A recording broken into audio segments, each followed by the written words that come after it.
create jobs, as we'll all be focused as well. Thank you. Mr. Waskowitz. And I understand where you're coming from. I got a degree in human nutrition and dietetics from CSU. I've done every single job but the one I went to school for. And look where I'm at right now. If you believe, you can achieve. I go one step farther than just giving money to the Small Business Administration. It's having a goal. Government should have a goal, the energy revolution, and should provide the inspiration for us to achieve that goal and then get out of our way. Because the people will do what needs to be done if you just give us the liberty. The Colorado Energy Revolution that I have says by 2020, we will create enough energy in this country to not only sustain our country, but to sustain the world. And we're going to start here, right here in Colorado, where we're blessed with every single energy source that you can think of. And it's going to involve a person getting these groups from wind, from solar, from biomass, from geothermal, from natural gas and oil, all of them to come together and tell them, we see the pluses and the minuses of your energy source. We want you to make it better. And then we'll see what they can do. Mr. Aden. Yeah, I last week heard that there was 85% of the college students are planning on moving back with their parents after they graduate. The most important thing that should be done is temporarily extending the tax cuts for all income levels. If we're not extending it for the upper income levels, it'll potentially translate to 12,000 jobs in Colorado lost each and every year. Then we have to immediately begin the process of evaluating each of the departments and agencies within the federal government and determining how we can reduce the insatiable appetite of the federal government. These reductions in spending will eventually get us to the position where we can permanently reduce the income tax rates. Thank you, Mr. Aden. Mr. Gardner, please. Well, thank you. And Matthew, I am a graduate of Colorado State University as well. And I am equally concerned about what happens when it comes to creating jobs in this nation. I believe one of the biggest impediments to creating jobs in this nation is a government that continues to overregulate, a government that is now bent on working cap-and-trade policies not just through the legislature, but through the administrative and through the regulatory process. I believe we've got to extend the tax cuts this January. If we don't extend those tax cuts, the 4th Congressional District will lose 1,800 jobs a year. Just in the 4th Congressional District. If it could cost each one of our households in the 4th Congressional District over $5,000 a year. But to create jobs, we've got to also have a plan to get government out of the way, like the American Energy Plan, which is a way to create traditional and clean and new energy, to get people working to help wean ourselves off of oil that comes from overseas, to make sure that we're revitalizing traditional renewable energy resources. I mentioned before a small business savings account, which would allow each of us to save for creating jobs so that when people are ready to hire, when people are ready to begin their business, they have an account that they can do that from. But we've also got to address the economic uncertainty in this nation. There's $1.8 trillion of money sitting on the sidelines, and we've got to get rid of policies like a failed healthcare takeover, the cap-and-trade policy, a card check bill that makes businesses more and more hesitant to create jobs in this nation. Thank you, Mr. Gardner. Our next question is from Christine Kapperman with the first answer from Mr. Waskowitz. Christine. Thank you. What do we need to do to reduce... Christine, pull the mic close to you. What do we need to do to reduce or eliminate the national debt? My ideas with the Colorado Energy Revolution.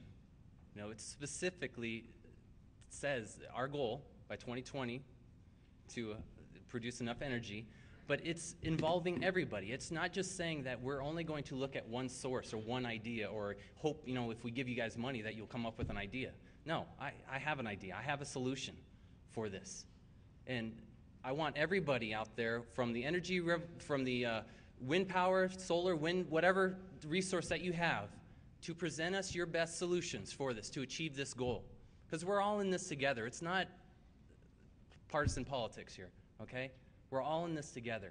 And when you create that need, you're going to have a demand for it. You're going to have to create the technologies for it. You're going to have to create the jobs, you know, for that technology. It all just trickles down from there, okay? But again, it starts with having a goal in mind. Thank you, Mr. Waskowitz. Mr. Aiden, you're next. In order to reduce the national debt, we need to get the economy rolling again. And the only way that we're going to create jobs, meaningful jobs for Americans, is to establish and look at the possibility of using tariffs, which is a constitutional form of raising revenue, so that we can encourage companies to compete in the global market. And we just set aside what we have as differences for the environmental issues that we want to have, the wages that we want to have, the benefits we want to have, and compare those to those that are in China or India or wherever the product is coming from, and adjust the price so that our companies can be competitive.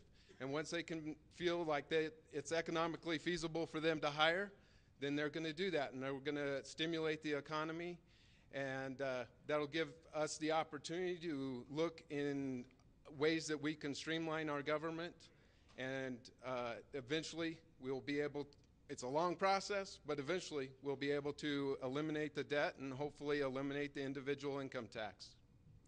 Mr. Gardner. Thank you. And Christine, I can't remember who said it, but I believe their philosophies about Washington, D.C. went something like this. In Washington, they seem to have an answer to everything. Don't just stand there, spin something.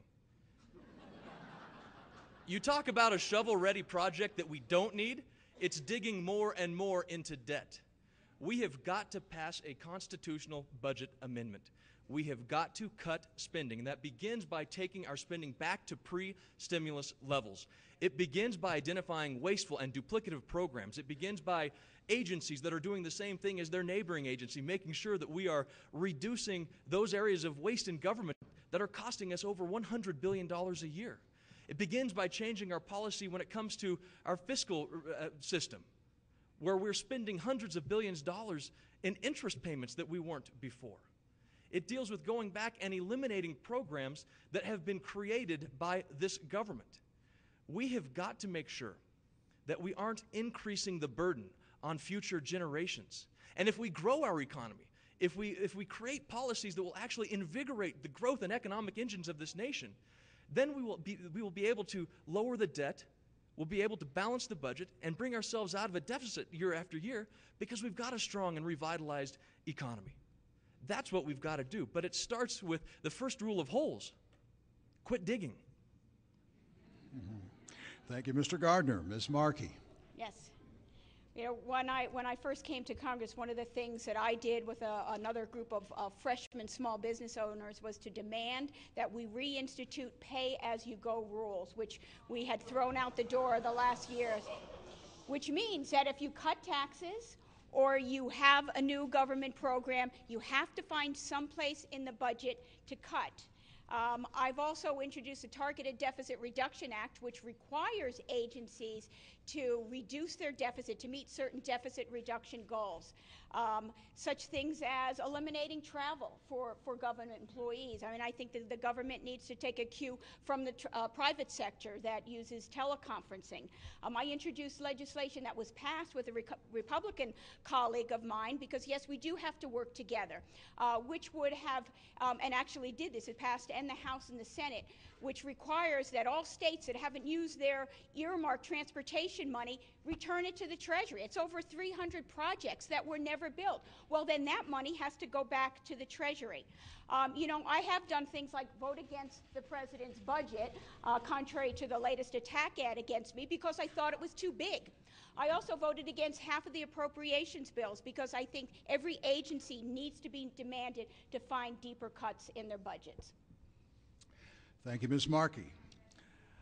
Okay, we're going to move into the second half, the second Q&A segment of the program, and this is the one in which we're going to loosen the rules. Our panelists can ask questions directed, not the rule that is going to cost us time, though, please.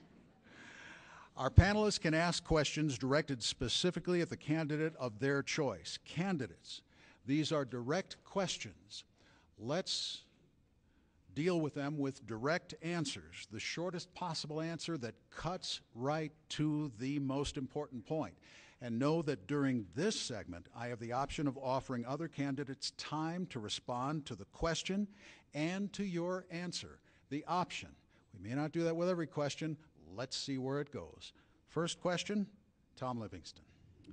Thank you again, Keith. And this question will go to Representative Markey. Do you believe that your voting record represents the position of your constituency?